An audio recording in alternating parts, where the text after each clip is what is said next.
TNI diciptakan untuk rakyat dan untuk membela rakyat.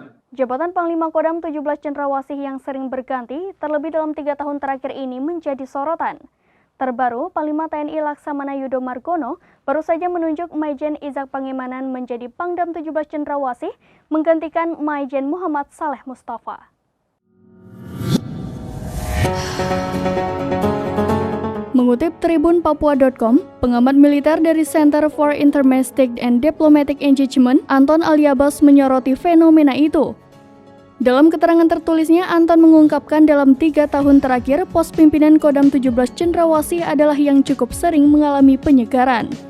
Lanjut Anton, hal ini setidaknya menunjukkan adanya atensi khusus yang diberikan kepada daerah ini.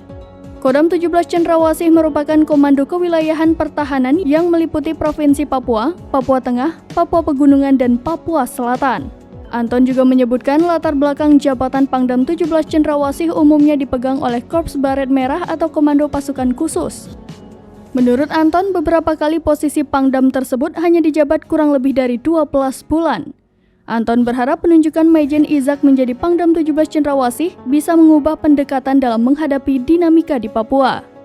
Pengamat militer itu menambahkan jika melihat rekam jejak penugasan, Izak adalah seorang perwira yang banyak terlibat dalam isu Papua. Dengan demikian, setidaknya ada harapan terjadinya penurunan eskalasi situasi keamanan di sana.